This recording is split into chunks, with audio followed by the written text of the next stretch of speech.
In this video, we're installing this helical planer head from Findbuytool into my DeWalt planer.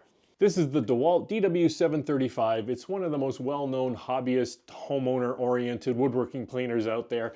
And I was kind of shocked to discover that I've owned this thing for like 18 years. It still works great, except for the depth setting gauge here is kind of broken. I don't really use it, but in all those years, I've still been using the regular disposable knife head that came with it. This is the helical head that I'm installing. It's from a company called Findbuytool. And I know it's kind of a funny sounding name. It almost sounds like a joke, like Find My Tool. It's packaged like this. You've got some hex keys for installing it. You have all the carbide blades are packaged in sets of 10. And mine comes with one extra set, so there are 1, 2, 3, 4, 5, 6, 7 sets and a bunch of screws. And then I've already unwrapped the plastic from around it. Here's the head. It comes without the blades installed because you would need to remove them anyways to put them into the planer. There are 4 rows and they're arranged in the classical helical or spiral. There's a total of 56 cutters. And as I said already, the blades are supplied separately in these packages. These are solid carbide, so there are 4 cutting sides on each one, so you can rotate them, and they have a little curve on them, which along with the spiral of the blade is supposed to lead to the classic shearing cut that we've all heard about. And all those little blades in the helical shape are what contribute to these being dramatically quieter than the stock blades, which doesn't really matter to me because I'm still going to wear hearing protection in the shop. But I'm in a basement shop, so this is actually something really nice for the other people in the house. This head also comes with new bearings pre-installed, which is really nice. I think many others do also, but that is still a very important feature. Now you might notice a lack of instructions. I almost missed that because on their website they have this detailed step-by-step video that I'd already watched. But when I emailed them, they apologized. It got missed in packaging and they sent me out the document right away in email, but it's just a 2-page document full of pictures. I think most people are just going to follow the YouTube videos like mine or theirs. So let's talk dollars and cents for a moment. I'm filming this in September of 2024, and right now on their website, this is retailing for about 326 American dollars or about 451 Canadian dollars.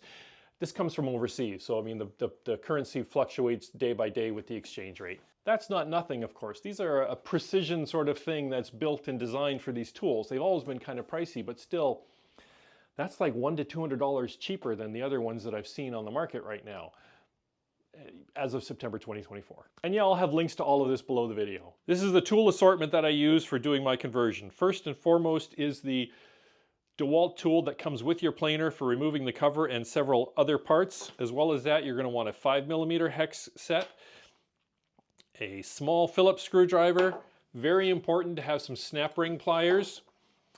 I used a 15/16 socket. I think the equivalent in metric is 24mm, but don't quote me on that. As well, I used a spark plug socket for when I was resetting one of the bearings into place for tapping on the rim. Good pair of work gloves for one spot, piece of hardwood, and a mallet for when you're knocking loose the shaft. And finally, you need to set the carbide blades to a specific torque. I'll put the number up on the screen, and so a good torque wrench for that of some kind. And I forgot one more thing. You're going to need a 6mm socket or an adjustable wrench. So full transparency, I wasn't paid for the video. It's not what I would call a sponsored video, but they did send me the helical head for free along with a torque wrench set. So in the YouTube settings, I'm going to still mark it as if it were a sponsored video. But you know, these are my own words. I don't have a script or anything like that. These are my own thoughts. So let's get on with it. So I've assembled the tools that I need, and I've prepped the work area. For my assembly table, I covered it with some paper so that I can nicely lay everything out as I take it off the tool. I've unplugged it.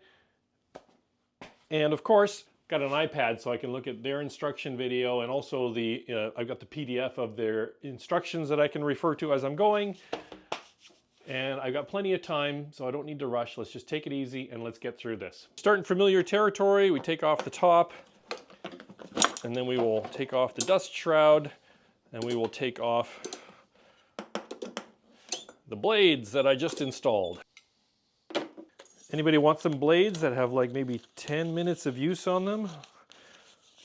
Let's see if I can sell these. Over on this side you have the spring-loaded headlock, which that also needs to be removed.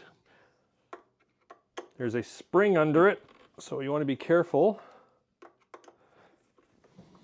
that the spring doesn't jump away on you. Don't lose that spring. Don't want things rolling away, so let's keep things organized. And we're done inside for a while, so we'll move to the left side. There are 3 screws on the left side cover, and they use the same T-handle tool that comes with your planer. These are not captive screws, so keep track of them. We'll just drop the screws inside the cover, and we'll just keep everything with the left side here.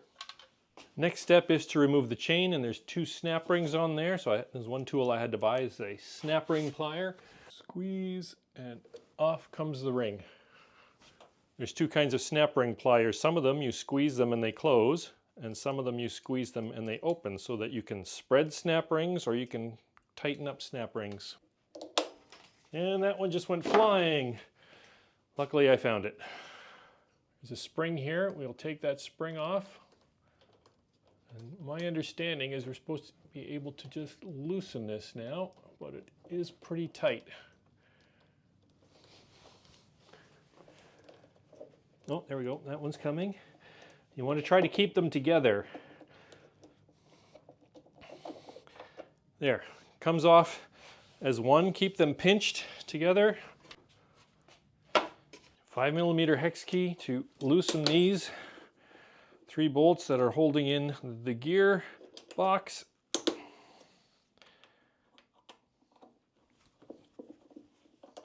These are pretty long.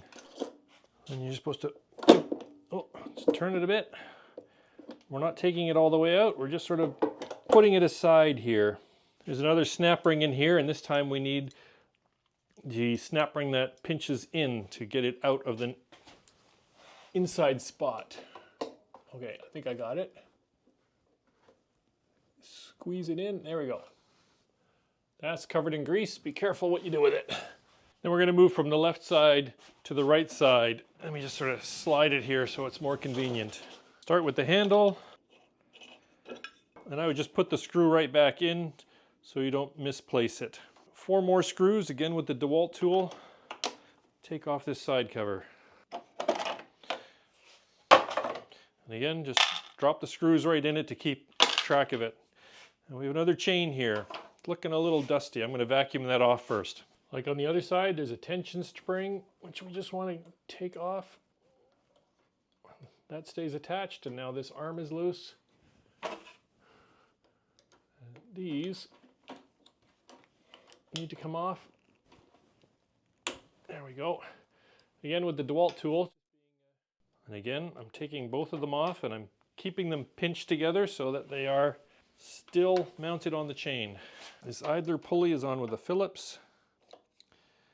I was worried about this one because it has some thread blocker on it, but it came off pretty easily. They recommend that you use gloves so you don't pinch your fingers, because you want to kind of roll this belt off.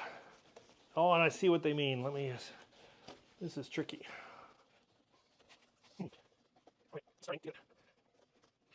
This is going to be fun to get back on later. There we go. And you just leave that out of the way there. There's a cover up here that you can get at the other end if you need to, but hopefully we don't. The nut caught me by surprise. It needs a really big one, and I was getting a 15/16 on there, and it just came loose. All right, then let's see if we can get, oh, and that just popped off. And don't lose the key, little key that goes there along the shaft. There's also a little spacer here on the shaft, and then another snap ring. And with that, we're ready to take the old cutter head out. We've moved back to the other side of the planer. We got a piece of hardwood, dead blow mallet. Splintering my hardwood, but it is beginning to move. Luckily, it's not going back. There we go. Bit awkward here, but yeah, we can just, there we go. Using a 6mm socket, get the, take this helical gear off the end. Then we take the new one and we will slip it in there.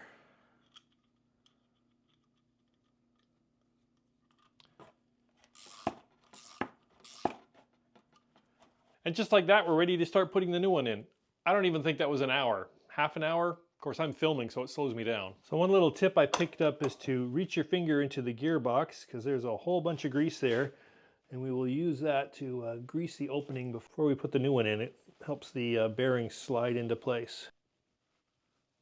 By the gearbox, I'm going to put the small snap ring in. That'll give it a positive stop when I'm sliding it into place. There we go.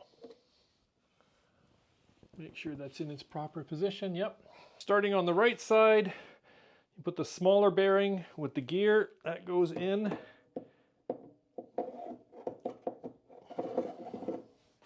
Getting the other end lined up was a bit tricky. You kind of could use an extra set of hands for that.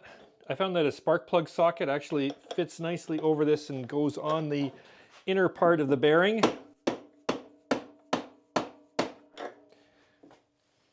Though I've seen other videos where they just use wood and tapped on the shaft. Future voiceover art here. In hindsight, I think I probably should have added more grease, and then they might have slipped into place a bit easier. I think that's it. Snap ring is already on the other side. Let's get it on this side. It actually wasn't quite locking into place. I needed to give it just a couple of more taps, and then I could put the snap ring in, and now it is most definitely locked into its track. Over to the other side. Again, I'm going to get some of that grease, wrap it over the helical gear here. And we've already got the snap ring in place. Take the gear. While you're wiggling the gearbox into place, this shaft has to fit under here and into that. It just locks into place. And then we can get these 3 long bolts back into the gearbox. We take the chain, fit that back into place. And this little spring goes on the tensioner. And now we need to put the snap rings into place. And these are the spread kind of snap rings. That opens it up and get it around there. Just give it a push until it snaps into its spot. And then the other one. Now I've seen one video where there was a spacer on this shaft, but my planer did not have any sort of a spacer. So just make sure that whatever you take off gets put back in the same order. Cover back into place.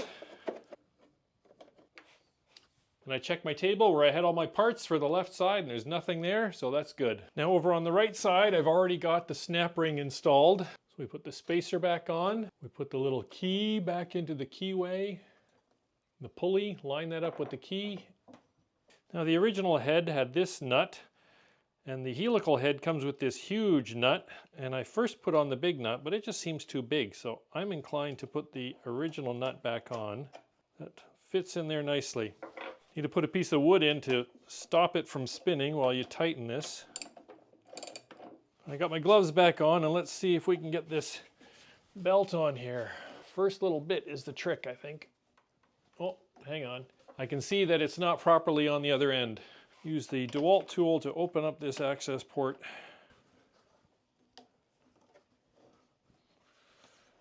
There we go, starting to get it on. I found going this way a little bit easier. I just need to push it over so it's fully in the track. And I think I'm glad I'm wearing gloves, because you could pinch yourself pretty nastily. One more. Now up here, it needs to get around more. Oh no. That is impossible. There we go. It's impossible to get the camera in there, but well, there's the bottom one, and then you look up here, and here it is properly on. Now we can move on. And the idler pulley goes back with the hook part facing down. And then the other chain, and just like before, I bring it back in one piece. There's a little notch on each one of these that has to match up with the tooth. But since I kept everything oriented the same, it goes back on the same. And retaining screws in the middle. And get that spring here on that idler arm. Hook that around the end.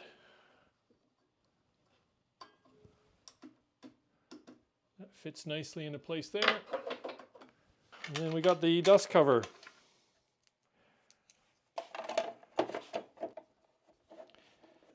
And then the wheel. And yes, I replaced the knob on mine some time ago just for clearance purposes on my flip-top stand here. The long knob would get caught when I flip it over. And finally the head retention with the spring still there. That'll go push down automatically when you put the lid in place. So that the head will spin, and when it's up, it will lock it in place a bit. So that's the basic installation. That was like, took me maybe 2 hours, and that's with pausing the film and all that. That's quicker than I was expecting. But so it's time to install these 56 cutter heads. So the first thing I did was turn off the camera. And then I installed the first row by myself with no camera, just trying to figure out the method. So now let's move on to the next row and either get some compressed air, or I'm using a rag, and make sure there's no dust or chips or anything. It has to be really clean so that these cardboard blades will seat nicely.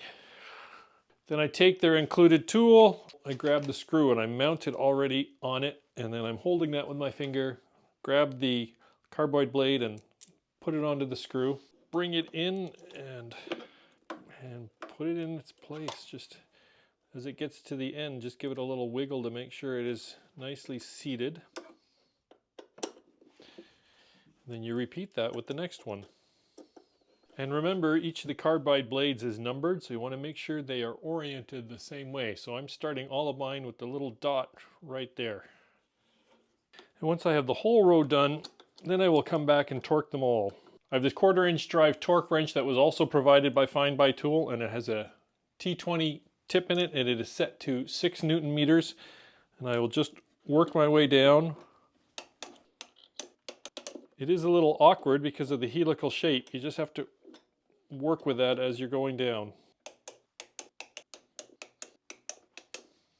There are 6 extra screws. It's nice to have some spares.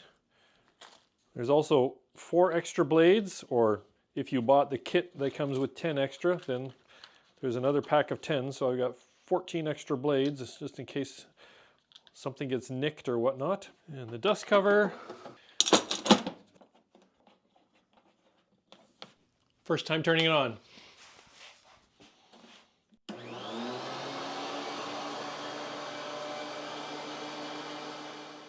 Definitely has a different sound, more of a rumble. Down to about 72 decibel where it was like 85 on the other one. Let's run some wood through it.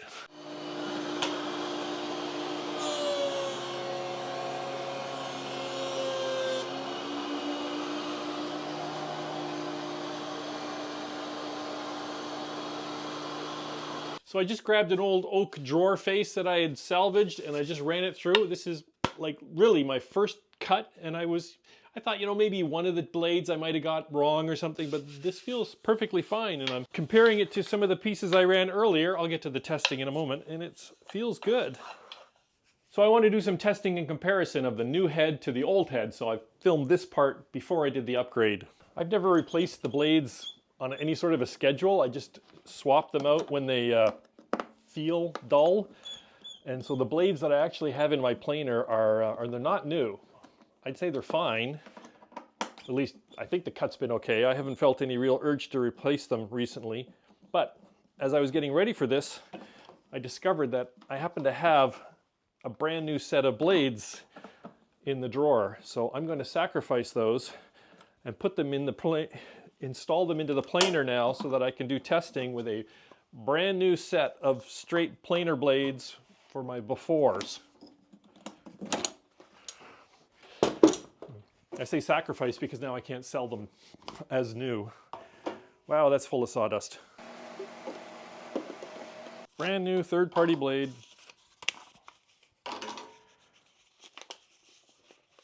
Good way to slice yourself open if you're not careful.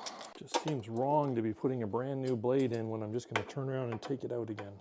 For testing, I want to check the noise, and I want to check the electricity usage, and of course the quality of cut.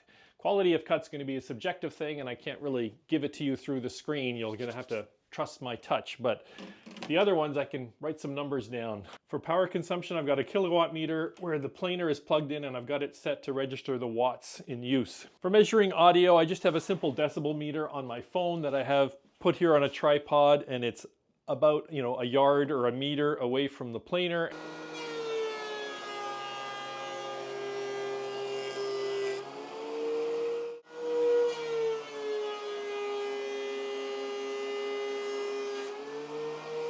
For my test, I used a piece of maple, a piece of ash, and a piece of cherry, and then I'll use the flip side for when I get the head switched. And with brand new blades, it's no surprise that all three of these have a beautiful glassy surface. I have no complaints whatsoever. After installing the helical head, I first ran a whole bunch of just practice cuts on this old piece of oak drawer front just to make sure it was actually working, and it's working really well. I'm getting a beautiful finish.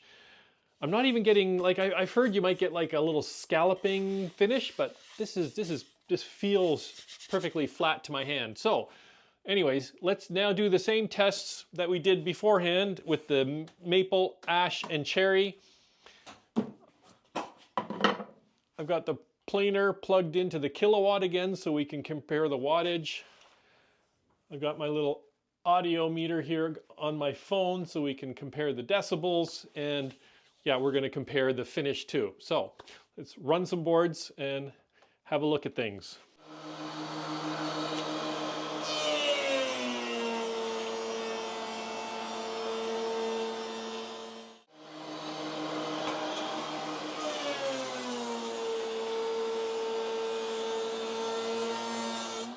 Okay, let's look at the results of my comparison tests. First, let's talk about power. Now, I have a kilowatt meter, so this is just me looking at it and reading it and noting down the numbers.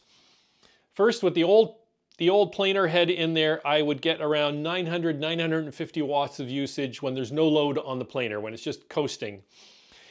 And then when I push a board through the system and I'm taking the customary half turn of the wheel for my depth of cut, it's going to be like 1200 to 1300 watts. With the new helical head, when there's no load on the system, it's floating around 1000 watts, 1050 sometimes. And then when I push a board through with my customary depth of cut, yeah, the kilowatt starts flashing, but I'm saying between 17 to 1900 watts is what it is hitting when it's doing the cut. So yeah, that confirms what we've heard, that helical heads tend to use more power. Is that going to make a difference? I don't know. Don't really care.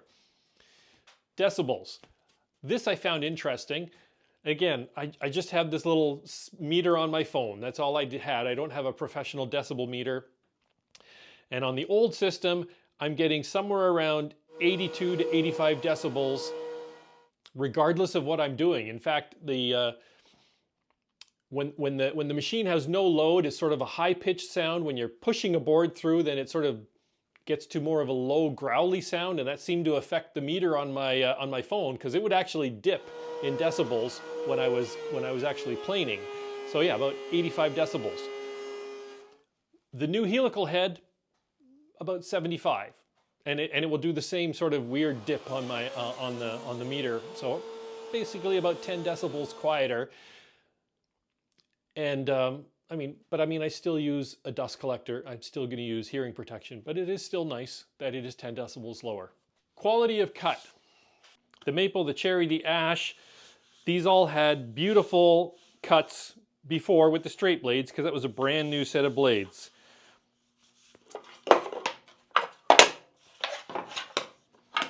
After, with the helical head installed, also perfect, flawless cut. I would be hard pressed. From a tactile point of view, I can't feel any difference really. But also I don't really feel any ridges or scalloping or sniping or anything. Everything is just looking good. So time for conclusions, or rather first impressions, because I just finished installing this the other day, so I can give you first impressions. Remind me in like 2 years and I'll make an update video, and I'll link to that down below, and then you can hear my long-term thoughts on this item. But I can tell you that my first impressions are really positive. I mean, the cut quality is stunning. The installation process was pretty straightforward. The cost was a lot cheaper than a lot of the other ones out there. So thoughts on the installation process. I mean, you saw me do it. There's a lot of steps. I mean, when I watched other videos over the years, it looked really intimidating because there are so many moving parts, so many things to keep track of. But now that I've done it, I think it's really not that hard. I think it's, you follow the steps, you know, get yourself organized, watch a few step-by-step videos, like hopefully mine. Hope mine is helpful. I think it's very doable. I think you can get it done. In the end, I was surprised at how quickly I got this done. Remember, it took me a little over 2 hours. So next, let's look at cut quality. And I kind of already shared my thoughts on cut quality. It's been flawless.